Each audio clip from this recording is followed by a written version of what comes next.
사사기 4장 10절부터 24절입니다. 사사기 4장 10절 24절 주께서 너보다 앞서 나가시며 옵니다. 사사기 4장 14절 15절 말씀, 사사기 4장 14절 15절 말씀 같이 읽습니다. 드보라가 바락이 이르되 일어나라, 이 날은 주께서 시스라를 내 손에 넘겨주신 날이니라. 주께서 너보다 앞서 나가지 아니하시느냐 하니, 이에 바락이 자기를 따르는 10,000명을 거느리고 다볼 산에서 내려가니라. 주께서 시스라와 그의 모든 병가와 그의 온 군대를 바락 앞에서 칼날로 쳐서 무찌르시니, 이에 시스라가 자기 병거에서 내려 걸어서 도망하니라. 네. 바락이 지금 시스라를 상대로 대승을 거둔 장면이에요. 네. 시스라를 거두러, 이게 역사적인 승리였습니다. 이 전쟁 그냥 단순한 승리가 아니라 아주 상당한 의의가 있는 그런 승리였어요. 잠깐 기도합시다. 주 하나님 감사합니다. 주님께서 은혜와 복을 위해서 오늘도 주의 말씀을 저희 가운데 풍성하게 허락해 주시길 원합니다. 주의 성령께서 저희 하나를 충만케 하시고 은혜로 가득하게 해주십시오. 무엇보다도 말씀을 듣는 귀를 허락해 주시고 깨닫는 마음을 주시고 또 듣는 기쁨과 즐거움이 있게 하시길 원합니다. 사랑하는 아버지 하나님, 늘 믿음으로 말씀을 결합하게 하셔서 효과적으로 믿는 저희 안에서 그 말씀이 효과적으로 역사하게 하시고 자라나게 하시길 간구하고 열매 맺게 해주시길 원합니다. 감사드리며 주의 성기도 합니다. 아멘. 오늘 말씀은 바락이 주의 명령을 받아서 가나안 왕 야빈과 그의 군대 대장 시스라의 그 20년간의 철권 통치를 종식시키며 이스라엘을 구원하는 전쟁의 장입니다. 성경 이스라엘의 바락이 어떻게 당시 철병과 900대를 가진 이스라엘을 물리쳤는지 기록하고 있는데, 우리가 주목하는 것은 그 바락의 주시력이나 용맹함이 이스라엘 군대의 어떤 위대함, 그런 게 아닙니다. 바락의 특별한 재능이나 신출, 바락은 그 특별한 재능이나 어떤 신출 기모라는 그런 전사가 아니었습니다. 바락은 대언자 드보라 없이는 전쟁터에 나가지도 못할 정도로 소심하고 겁이 많았습니다. 바락은 드보라와 함께 믿음으로 전쟁터로 나가서 승리를 쟁취했습니다. 이 전쟁은 하나님께서 바락 앞에서 친히 시스라와 그의 군대를 무찌르셨습니다. 바락은 승리를 전리품으로 노량물로 얻은 것이 전부입니다. 전쟁은 주께 속한 것이고 주님은 전사이십니다. 바락이 10,000명의 군대를 끌고 나갔지만 바락 앞에 나가신 분은 주 하나님이셨습니다. 이는 이스라엘 역사의 모든 전쟁사, 이스라엘의 전쟁, 모든 전쟁사에서 가장 중요한 일입니다. 앞으로 가서 신명기 9장 3절 5절입니다. 신명기 9장 3절 5절. 이스라엘의 전쟁은 항상 이와 같은 겁니다. 신명기 9장 3절 5절. 그러므로 이날 너는 깨달을지니 곧 주 내 하나님은 내 앞에 나가시는 분이시니라. 주 내 하나님은 내 앞에 나가시는 분이시니라. 목자죠. 앞에 나가시는 분이다. 그분께서 소멸시키는 불같이 그들을 멸하사 내 얼굴 앞에 쓰러지게 하실 터인즉 주께서 내게 말씀하신 것 같이 너는 그들을 쫓아내고 속히 멸할 것이니라. 주께서 멸하시니까 너희가 할 수 있다. 쫓아내고 멸한다. 주 내 하나님께서 그들을 내 앞에서 쫓아내신 뒤에 너는 마음속으로 말하 이르기를 나의 의로 인하여 주께서 나를 이 땅으로 데려오사 이 땅을 소유하게 하였다 하지 말라. 오히려 이 민족들의 사악함으로 인하여 주께서 그들을 내 앞에다 쫓아내시느니라. 누가요? 주께서 그들을 내 앞에다 쫓아내시느니라. 내가 가서 그들의 땅을 소유하는 것은 내 의나 내 마음의 곧바름 때문이 아니요 오직 이 민족들의 사악함으로 인하여 주 내 하나님께서 그들을 내 앞에다 쫓아내시기 때문이니, 이것은 주께서 내 조상 아브라함과 이삭과 야곱에게 맹세로 하신 말씀을 친히 이루려 하심이니라. 여기 보면 주께서 내 앞서 나가시는 분, 주께서 쫓아내실 터인지 주께서 내시기 때문에 믿으시길. 이스라엘에게 그들을 쫓아내라고 명령하신 분께서 친히 앞서 나가시며 그들을 쫓아내고 멸하십니다. 친히 명령하신 일을 행하시는 분은 그 명령을 주신 하나님이십니다. 이게 좀 독특한 일이에요. 주님이 내게 하라고 말씀을 하시고 나서 그럼 내게 하라고 명령하시면 내가 순종해야 되잖아요. 내게 명령하고 나서 주님이 행하신다는 겁니다. 이게 아주 독특한 거죠. 내게 하라고 하면 내가 해야 되는데 내게 하라고 하고 나서 주님이 행하신다. 이거 주님이 행하신다. 명령하신 분께서 그 명령하신 일을 행하신다는 겁니다. 그러므로 이날 너는 깨달을지니 곧 주 내 하나님은 내 앞에 나가시는 분이시니라. 이걸 깨달아. 이날 너는 깨달을지니 주 내 하나님은 내 앞에 나가시는 분이시니라. 이 말씀 우리가 영적 전쟁에서, 이 믿음의 전쟁에서 반드시 기억하고 명심해야 할 말씀입니다. 주 하나님은 내 앞에 나가시는 분이십니다. 예수 그리스도께서는 나를 따르라 이렇게 말씀하셨습니다. 나를 따르라 이 말은 뭐죠? 자신이 앞에 나가시는 분입니다. 자신이 앞에 나가시는 분입니다. 우리가 나갈 때 우리 앞에는 언제나 그 일을 명하신 주 하나님이 계십니다. 신명기 11장 23절, 여호수아 3장 9절, 신명기 11장 23절. 주께서 이 모든 민족들을 너희 앞에서 쫓아내실 터이므로 너희가 너희보다 크고 강한 민족들을 소유하겠고, 누가 쫓아내신다고요? 주께서 쫓아내실 터인데요. 주님은 이스라엘이 약속의 땅을 차지할 수 있도록 이 모든 민족들을 이스라엘 백성들 앞에서 쫓아내실 것을 약속을 하셨습니다. 약속을 하셨습니다. 그들은 주님을 뒤따르기만 하면 됩니다. 말씀에 순종해서 행하기만 하면 승리는 노량물로 주어지는 겁니다. 여호수아와 그 세대의 장로들은 가나안 정복 전쟁을 치르면서 이 사실을 체험했고 그 사실을 증언했습니다. 여호수아 3장 9절, 여호수아 3장 9절, 여호수아 3장 9절. 주께서 크고 강한 민족들을 너희 앞에서 쫓아내셨느니라. 그러나 너희로 말하건대 이날까지 아무도 능히 너희 앞에 서지 못하였느니라. 그 이유가 뭐죠? 주께서 쫓아내셔서. 주께서 쫓아내셔서 그렇습니다. 주께서 쫓아내셨느니라. 이 4장 18절. 주께서 모든 백성 곧 이 땅에 가던 아무리 족속을 우리 앞에서 쫓아내셨나이다. 그런즉 우리도 주를 섬기리니 그분은 우리의 하나님이시니이다 하니라. 핵심은 주께서 너희 앞에서 쫓아내셨느니라. 주께서 우리 앞에서 쫓아내셨나이다 합니다. 그 일을 말씀하신 분께서 또한 그 일을 행하시는 분입니다. 주님께서 우리에게 뭔가를 말씀하셨다면 우리 앞에서 그 일을 행하시는 분도 주 하나님이십니다. 믿음의 사람들이 승리한 모든 승리는 주 하나님이 자기 앞에서 행하신 것들을 받은 것이 전부입니다. 바락 역시 마찬가지입니다. 믿음으로 바락은 군대를 끌고 왔을 때 바락 앞에는 주 하나님이 앞서 가셨습니다. 자, 본문 사사기로 옵니다. 4장 10절. 바락이 스불론과 납달리를 게데스로 불러 자기 발밑에 10,000명을 거느린 채 올라가고 드보라도 그와 함께 올라가니라. 바락은 스불론과 납달리 지파에서 10,000명의 군대를 모집해서 게데스로 갔습니다. 20년의 학대를 받다가 떨치고 일어난 사건입니다. 당대 대언자였던 드보라는 바락의 요청대로 함께 올라갔습니다. 드보라는 주의 말씀을 받아서 바락에게 주었습니다. 바락은 상대가 철병과 구백들을 가진 시스라를 상대로 싸우러 나간 겁니다. 이는 자신의 뜻이 아니라 하나님의 말씀을 듣고 그 말씀에 순종한 겁니다. 그래서 믿음으로 바락은 승리했다는 히브리서 기자의 좋은 평판이 있었던 겁니다. 믿음으로 바락은 뭐 했다? 전쟁터에 나간 겁니다. 전쟁터에 나간 겁니다. 나가면 승리합니다. 바락의 군대는 시스라와 비교했을 때 군대의 수나 말의 수나 무기체계나 군사들 훈련 등 모든 면에서 그 압도적인 열세였습니다. 압도적인 열세였어요. 하지만 그는 스불론과 납달리를 불러서 자기 발밑에 10,000명을 거느린 채 올라갔습니다. 이유는 딱 하나입니다.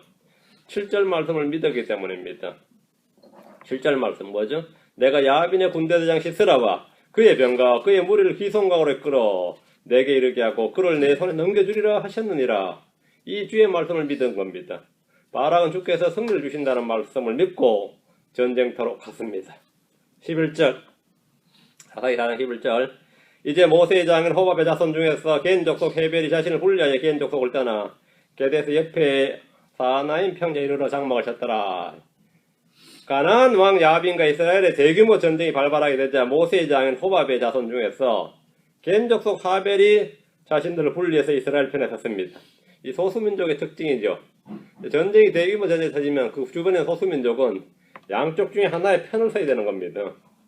이 겐 족속이 이제 있는데 그 중에서 겐 족속 헤벨은 전쟁이 발발하게 되니까 이스라엘 편에 선 거예요. 이스라엘 편에 선 겁니다.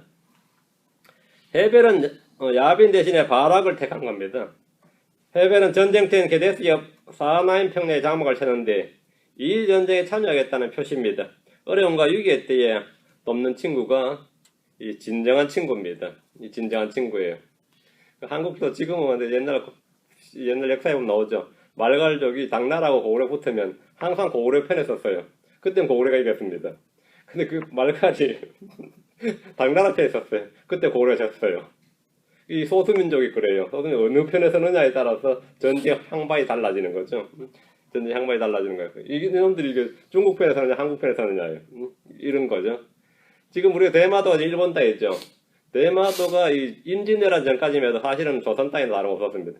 임진왜란 때 어느 쪽을 서느냐가 대마도에서 대마도 도주는 자기들 생존권에 걸린 문제였는데 그때 일본 편에 섰어요. 그때 일본이 압도적으로 이기는 걸 보면서 줄 잘 섰다. 예. 근데 마지막에 이순신한테 일본 수군이 멸방을 당하고 보면서 줄 잘못 섰나 해서 달달 떨었어요. 근데 결국 뭐 그거 전쟁이 흐지부지 끝나면서 대마도 지금까지 일본 다니는 겁니다. 지금까지. 아주 중간에 작은 저거는 뭐 이런 식으로 줄을 해야 되는데 지금 겐족속이 그런 겐족속의 하별은 이번 전쟁에서 시스라 편에 서는 게 마땅할 것 같은데 어떤 모세의 장인 호밥의 자손 중에서 이게 아마 그나마 친밀감이죠. 모세의 자손, 호밥의 자손 중에서 겐족속 해별 자신을 분리하여 하였죠. 예. 어려움과 위기에 때에 돕는 친구가 사실 진정한 친구입니다. 그래서 이 전쟁에 참여하는데 우리는 이스라엘 편에 서겠다는 겁니다.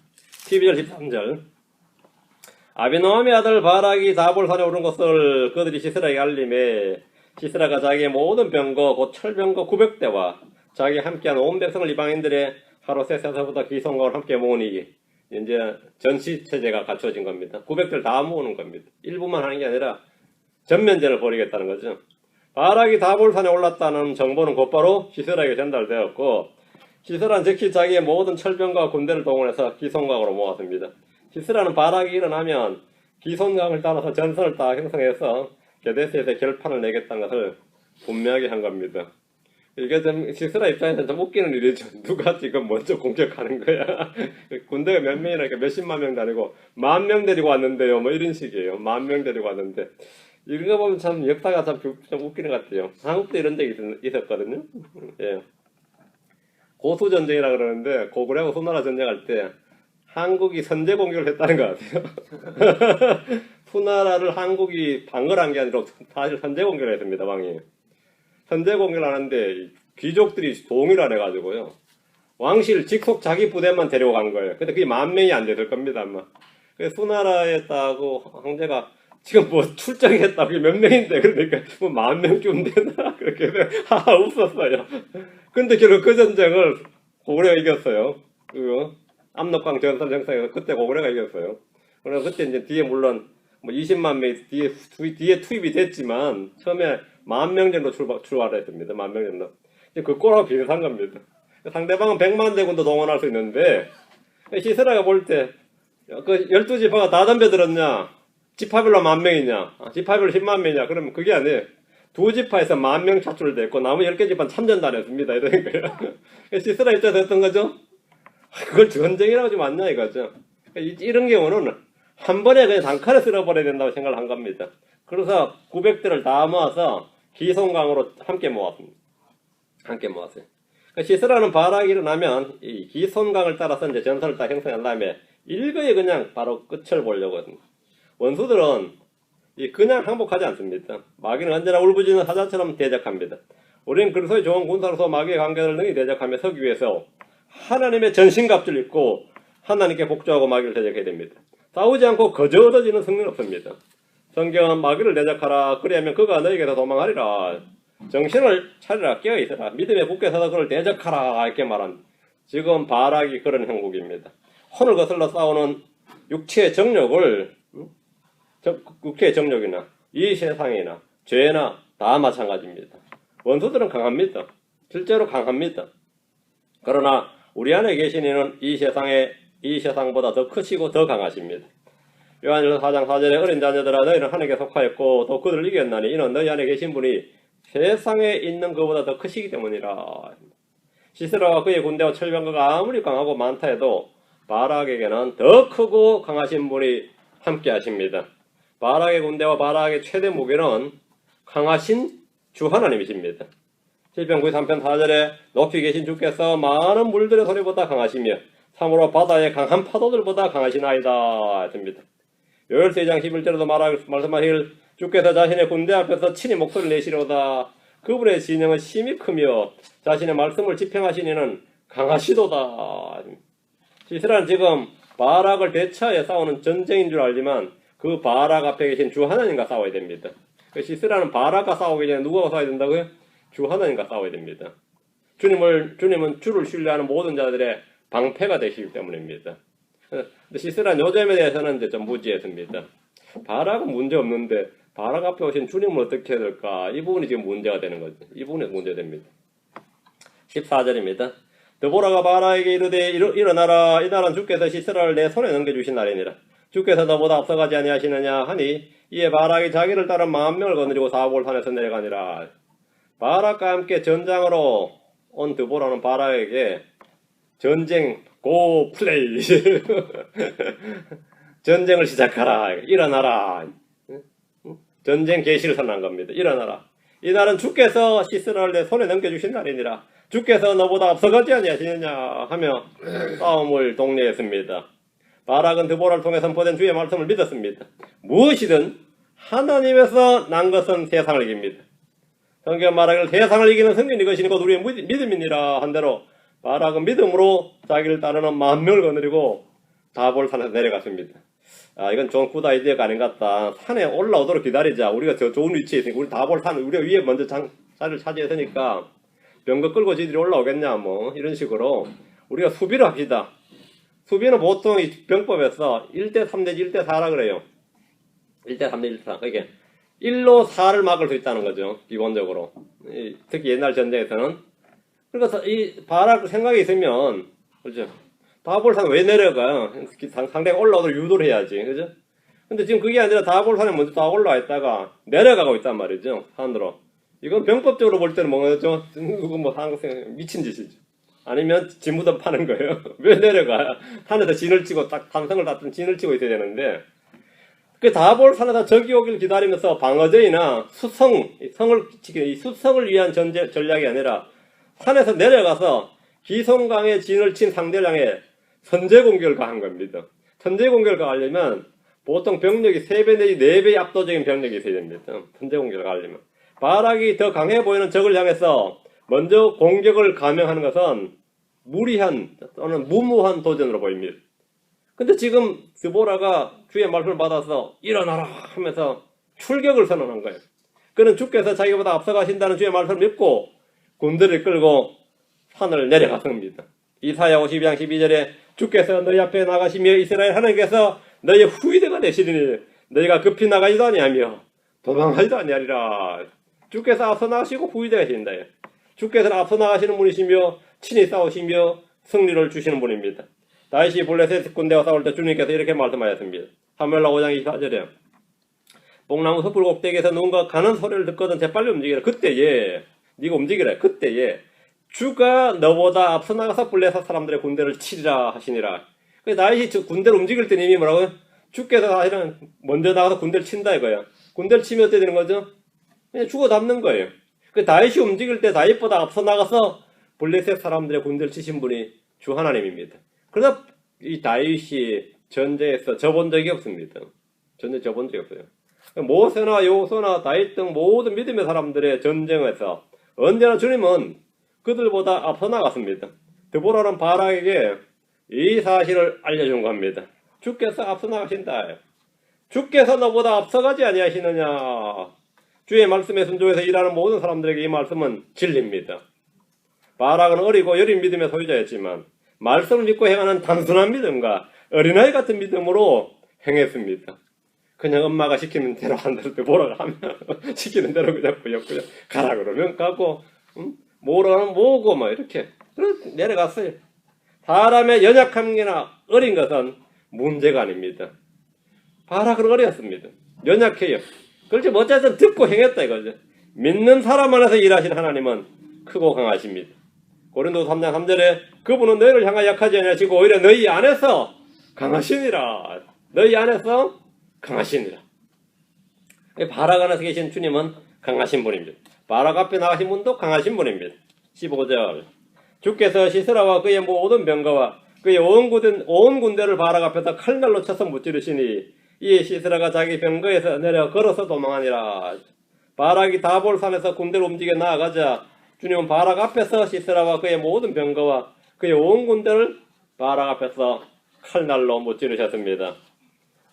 주님은 말씀하신 대로 친히 앞서 나가 싸우셨습니다. 시스라가 믿고 자랑하던 900대 철병거는 사람들에게는 위력적이고 위협적인 무기지만 하나님 앞에서는 아무것도 아닌 고철덩어리에 불과했습니다.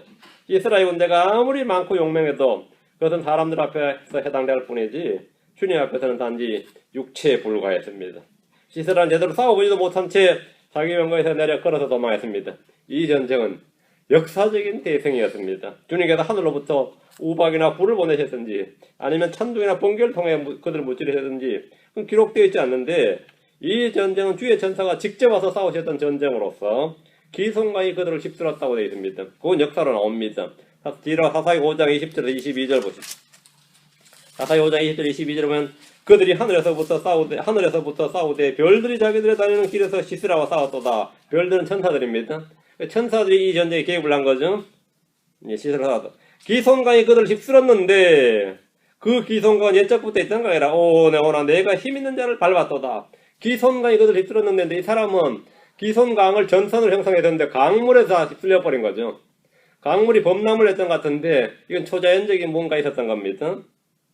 22절 그때 말들이 달림으로 곧 그들의 용사들이 말들을 달리게 하므로 말발굽이 부러졌도다. 분명히 우기가 아닌데 우기가 아닌데 비가 넘쳤든지 아니면 뭐 한국이라면 을지문덕처럼 위에 강둑을 막아놨다 터뜨렸든지 강을 기손강을 중심으로 철병을 딱 배치하고 이제 끝장을 보려고 했는데 강물이 넘쳐서 그들을 휩쓸어버린 거예요. 그 전쟁도 못 해본 데다가 그 진창이 되는 바람에 말이죠. 말들이 달리니까, 기병을 달리니까 말들이 거의 빠져가지고 발목이 다 부러졌다는 거죠. 말발굽이 부러졌도다. 말발굽 부러졌다.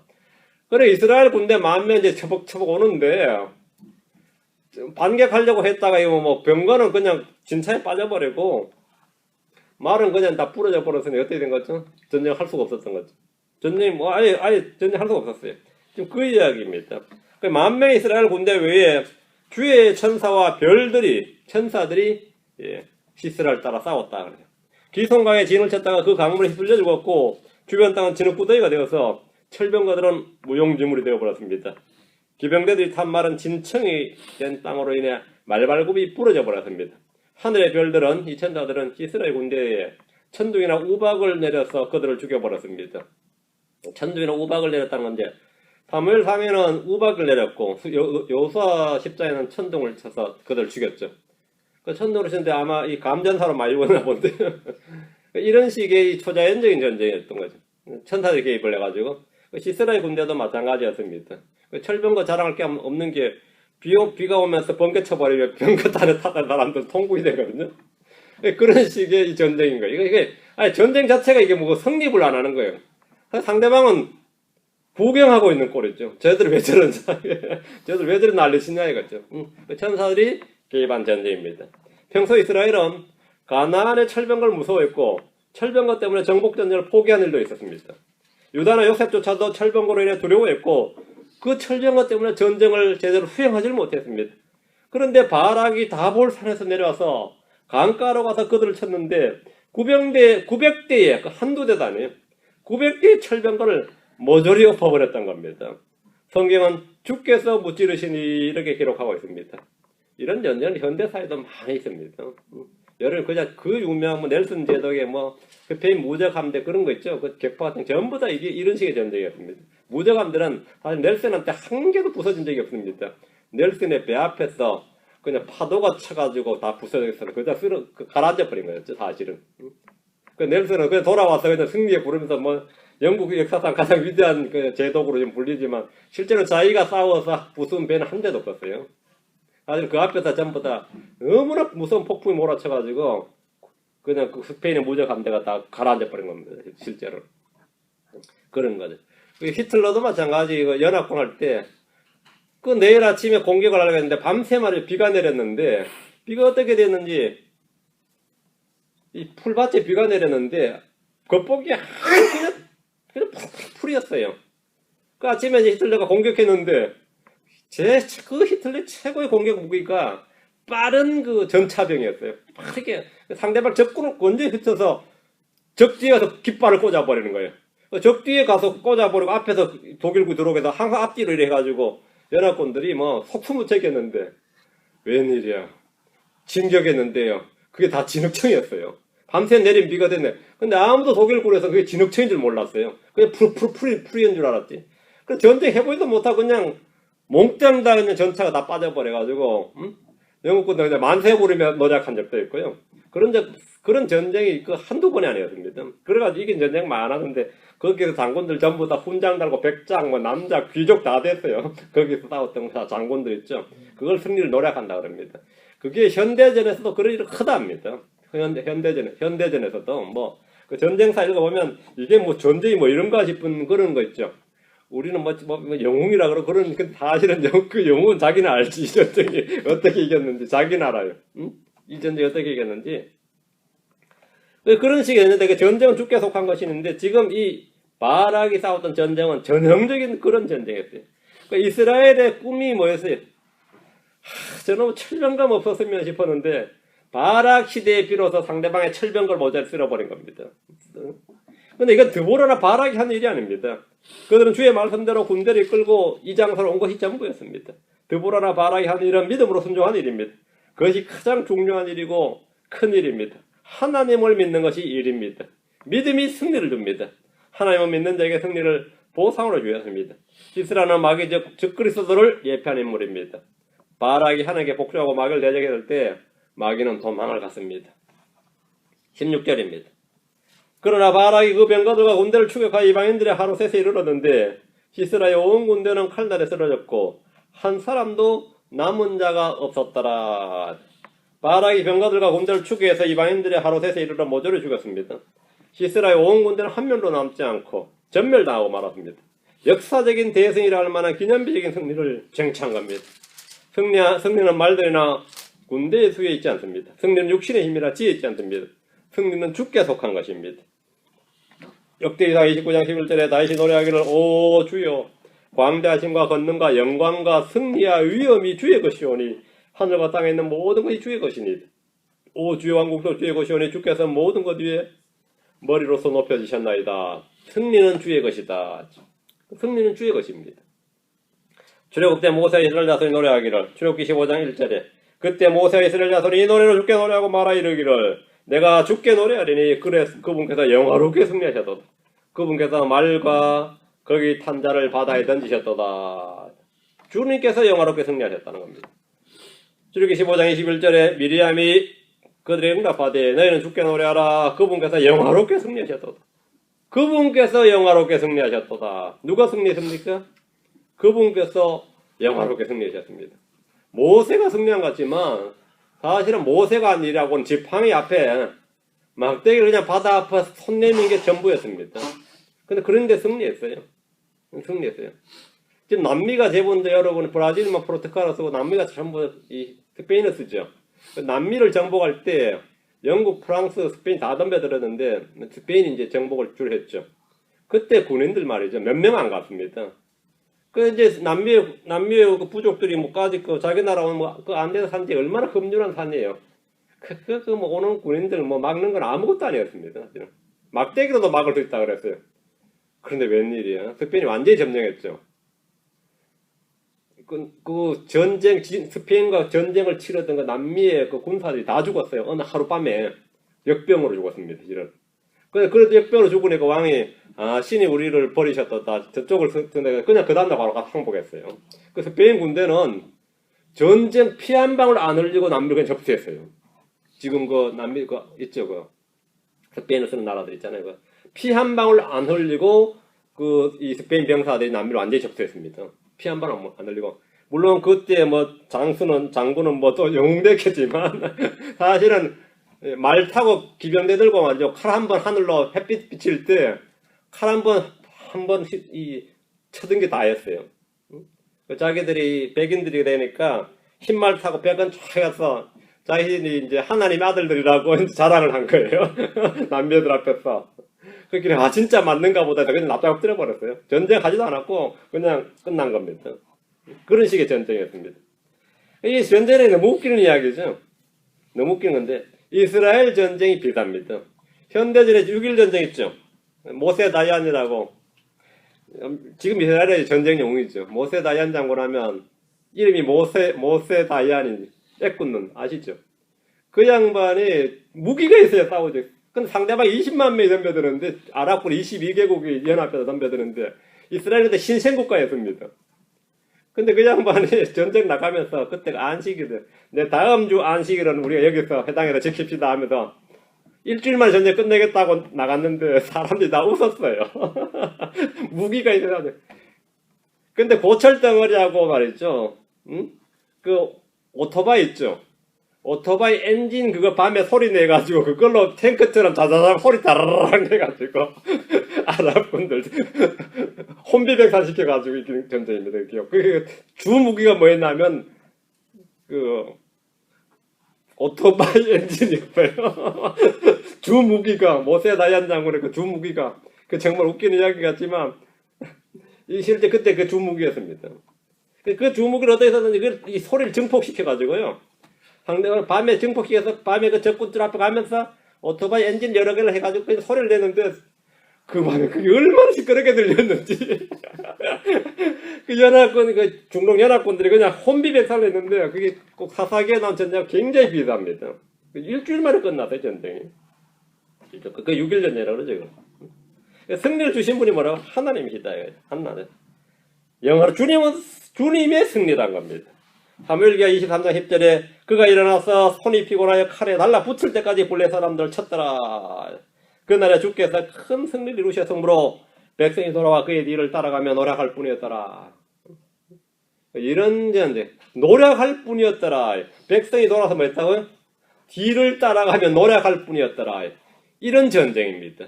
그냥 전리품 취하는 거예요. 따라가면 전리품 취하는 전쟁. 그게 주로 구약의 전쟁이에요. 승리를 이루신 분은 주님이시고 백성들은 뒤를 따라가며 노력할 뿐이었습니다. 그 공중전에서 우위를 차지하자고 이것도 뭐 얼마 전에 있었던 전쟁이죠. 이 아랍군들은 프랑스 전투기를 수입을 했어요.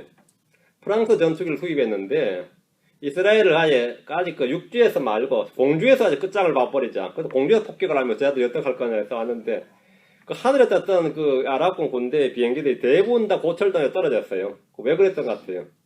그 나중에 이제 연구에서 밝혀졌지만 그 프랑스에 좋은 전투기를 수입해가지고 이제 착 전시하고 출격을 했는데 이 모래바람 때문에 말이죠. 모래가 다 엔진 안 들어간 거예요.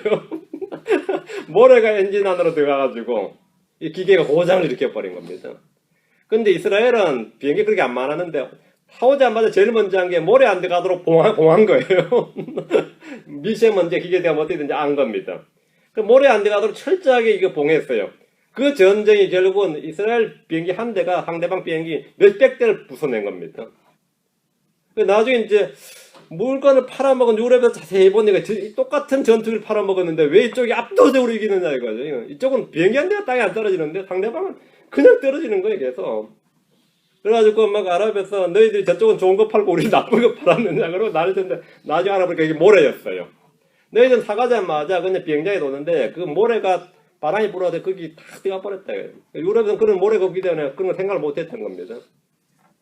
그러니까 누가 이긴 거예요? 그래서 그런 식의 전쟁이 지금까지 1948년 이후로 지금까지 그 이스라엘을 못 이기고 있는 겁니다. 지금 앞으로 전쟁도 마찬가지입니다. 7년 대환란 때까지는 안 됩니다. 7년 대환란 때는 이제 이기지 아니면은 못 이겨요. 지금까지 뭐 전쟁 붙어봐야 싸워볼 필요 없는 전쟁이죠. 승리를 이루신 분은 주님이시고 백성들은 뭐한다? 노력한다 이거예요. 바락이 싸운 전쟁이 바로 이런 전쟁이었습니다. 그들은 이미 패배한 자들의 뒤를 따르면서 그들의 병거와 생명을 노력했습니다. 우리는 이런 승리를 쟁취하는 겁니다. 크리스천들의 전쟁이다 이런 겁니다. 17절 그러다 불구하고 시스라는 걸어서 도망하여 겐 족속 헤벨의 아내 야엘의 장막에 이르렀으니 이는 하솔 왕 야빈과 겐 족속 헤벨의 집 사이에 화평이 있었기 때문이라. 이 전쟁 전까지만 해도 겐 족속은 시스라 편이었어요. 근데 전쟁이 터질 때 겐 족속 헤벨이 이쪽으로 붙었는데 이 정보가 없었던 겁니다. 시스라가 아차 이걸 몰랐어요. 17절에 보면 야빈 왕의 군대 대장으로 이스라엘을 학대했던 시스라는 병거에서 내려서 걸어서 도망을 했는데 겐 족속 헤벨의 아내 야엘의 장막에 이르렀습니다. 당시 하솔 왕 야빈과 겐 족속 헤벨의 집 사이는 화평이 있었기 때문에 이곳으로 몸을 피하고 잘됐다 생각하죠. 안전한 곳이다 했어요. 겐 족속 헤벨이 자신을 분리했다는 사실은 11절에서 겐 족속 헤벨이 자신을 분리했다는 사실은 꿈에도 모르고 있었습니다. 전쟁에서 피곤하고 지친 몸을 이끌고 패잔명으로 도망하는 시스라에게 헤벨의 아내 야엘의 장막은 안신은 은신처럼 판단되었을 겁니다. 그러나 이것은 그의 인생에서 최악의 판단이고 실수였습니다. 시스라는 전쟁에서 적과 아군을 구분하지 못했습니다. 18절입니다. 야엘이 나가서 시스라를 맞으며 그에게 이르되 내 주여 들어오소서 내게로 들어오시고 두려워하지 마소서 하매 그가 그녀에게로 돌이켜 장막에 들어가니 그녀가 겉옷으로 그를 덮으니라. 또 야엘이 또 아주 웰컴하잖아요. 환대를 해줬단 말이죠. 야엘이 나가서 패잔병 시스라를 환대했습니다. 내 주여 들어오소서 내게로 들어오시고 두려워하지 마소서. 시스라는 따스한 환대를 받으며 장막에 들어갔습니다. 야엘은 겉옷으로 시스라를 덮어줬는데 이는 시스라가 도망하면서 꼴이 말이 아니어서를 보여줍니다. 군대 대장의 위험은 간데없고 옷은 찢어져 있고 몰고는 누가 봐도 도망자요 패잔병이었습니다. 두려워하지 마소서 하면서 이제 따뜻하게 맞이해줬죠. 그죠? 사람 겉과 속을 모르는 겁니다. 19절 20절 그가 그녀에게 이르되 내가 목마르니 원하건대 내게 물을 조금 주어 마시게 하라 하매 그녀가 우유부대를 열어 그에게 마시게 하고 그를 덮으니 그가 또 그녀에게 이르되 장막 문에 섰다가 만일 어떤 사람이 와서 내게 물어 말하길 여기 어떤 사람이 있느냐 하거든 너는 없다 하라 하고. 시스라 야엘이 좀 겉옷으로 자신을 덮고 물을 청했습니다. 정신없이 도망친 사람이 쉼을 얻거나 정신을 차릴 때 처음 찾는 것이 항상 물입니다. 아주 정신떡 차리고 나서 물 좀 줘. 이거는 항상 그래요. 아무도 빵 줘부터 나오지 않습니다. 물. 혼이 지치면 몸도 지칩니다. 시스라 요구에 야엘하고 우유부대를 열어 그에게 마시게 했고 그를 숨겨주었습니다. 시스라는 야엘에게 자신의 신변을 노출하지 말아줄 것을 요구했습니다. 바락이 시스라의 체포를 명령하고 추격조를 편성했다면 분명히 이곳으로 누가 곧 들이닥칠 겁니다. 누구나 항상 생각하는 거죠. 바락이 시스라의 체포를 명령했다. 아니 바락이 직접 체포를 하기 위해서 추격해서 온다면 시스라의 추격조가 뒤따라와서 물으면 없다고 말해달라고 한 겁니다. 시스라는 이곳을 자신의 은신처로 결정을 했습니다. 이는 결코 좋은 생각이 아니었습니다. 아주 bad idea였어요. good idea가 아니었다 이거죠. 시스라는 주께서 시스라를 한 여인의 손에 파실 것이기 때문이라 한 말씀을 이 9절 말씀을 전혀 알지 못했기 때문에 이 여인의 손에 자신의 생명을 타겠지만 이는 고양이에게 생선을 맡긴 꼴이었습니다.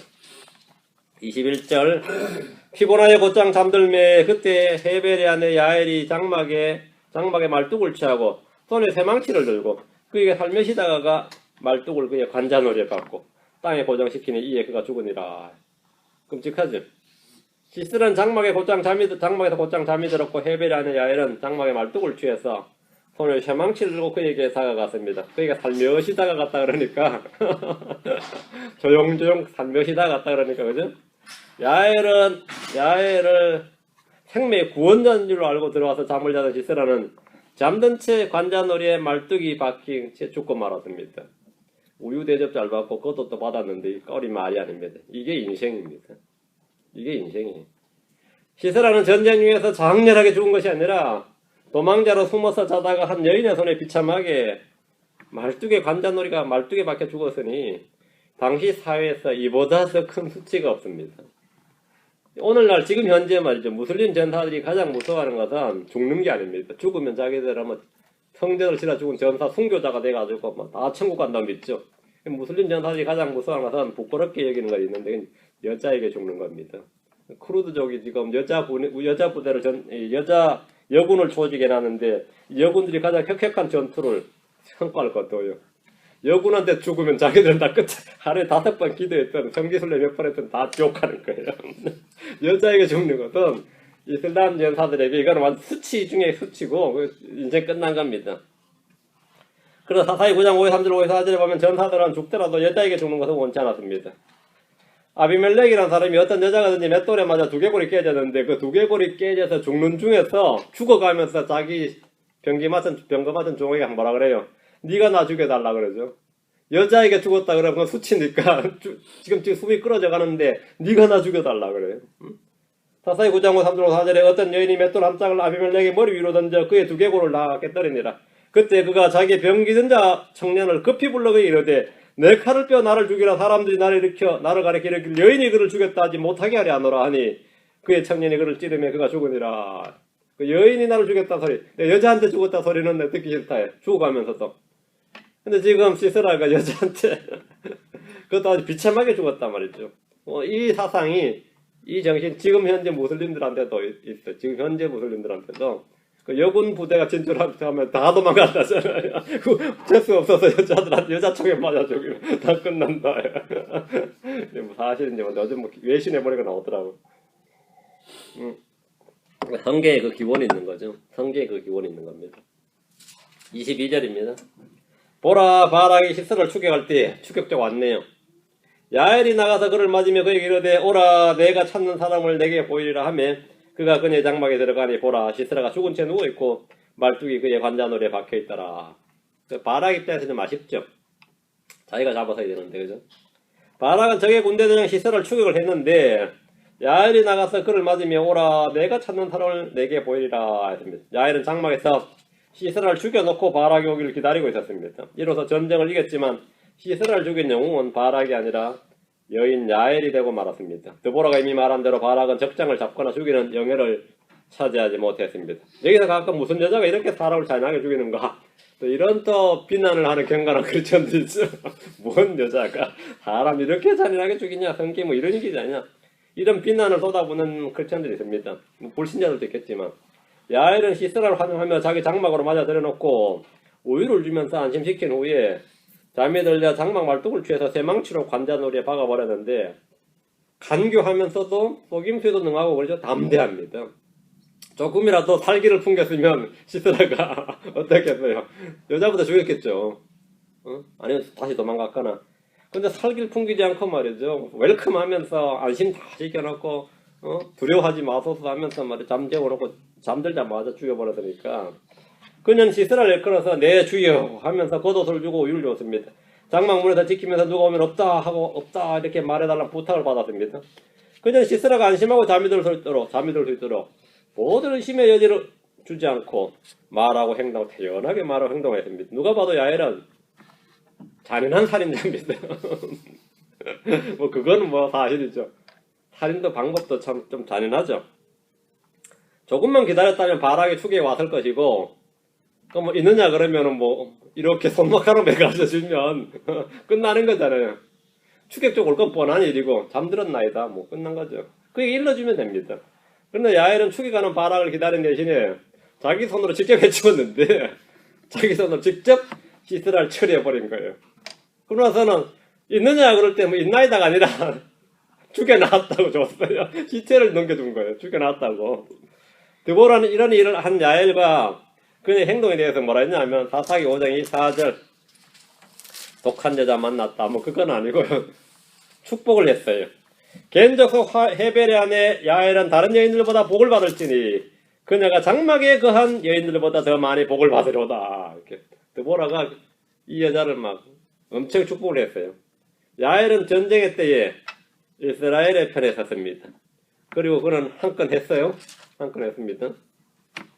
23절 24절 이같이 그날에 하나님께서 가나안 왕 야빈을 이스라엘 자손 앞에 굴복하게 하셨으므로 이스라엘 자손의 손이 번창하게 되어 가나안 왕 야빈을 이기고 마침내 그들이 가나안 왕 야빈을 멸하였더라. 여러분도 이제 기다리다 보면 이렇게 한 건 하는 수가 있으니까 한 건 할 기회가 있으니까 항상 믿음으로 오른편에 서 있기 바랍니다. 그러다 한 건 하면은 이런 복을 받는 겁니다. 시스라의 죽음으로 가나안 왕 야빈은 이스라엘 자손 앞에 굴복을 했습니다. 성경 하나님께서 야빈을 이스라엘 자손 앞에 굴복하게 하셨다고 말씀합니다. 이 일의 시작부터 끝까지 다 주님이 행하신 일입니다. 이스라엘 자손의 손은 번창하게 되었다는 것, 이스라엘 자손의 손이 번창하게 되었다는 것은 강하게 되었다는 말입니다. 이제는 학대받는 민족이 아니라 승리자의 정복자가 된 겁니다. 종이 아닌 자윤이 되었습니다.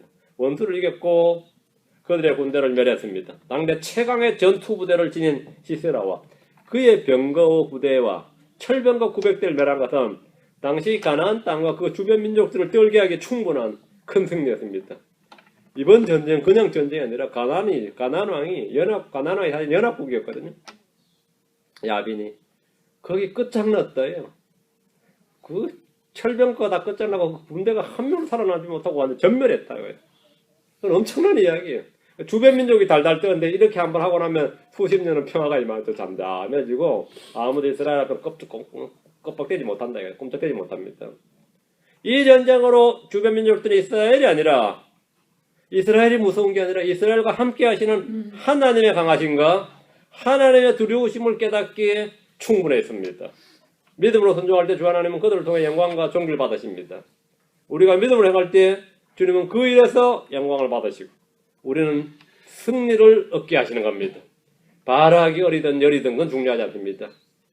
야엘이 여자든 남자든 이 중요하지 않습니다. 주님이 함께 하시면 다 할 수 있는 일이다. 주님께서 내 앞서 나가시느니라. 그럼 사실 우리가 할 일은 뭐냐? 믿음으로 순종하면 되는 겁니다. 믿음으로 순종하면 된다. 나의 어떠 하면 상관없습니다. 내가 약하든지 내가 없든지 내가 어떻든지 그건 상관없고 주님이 내 앞서 나가시느니라. 기도합시다. 위대하게 오르간 주 하나님 감사합니다. 오늘 주님께 말씀을 선보였는데 성도들이 말씀 가운데 교훈을 얻고 또 은혜를 받고 또 이것을 마음 가운데 간직해서 이 땅에서 늘 저희가 바락과 같이 또 야와 같이 승리할 수 있도록 도우시길 간구합니다. 승리는 주의 것입니다. 주님께서 영광을 받으시고 저에게는 기쁨을 주시옵소서. 감사드리며 주의 승리합니다. 아멘.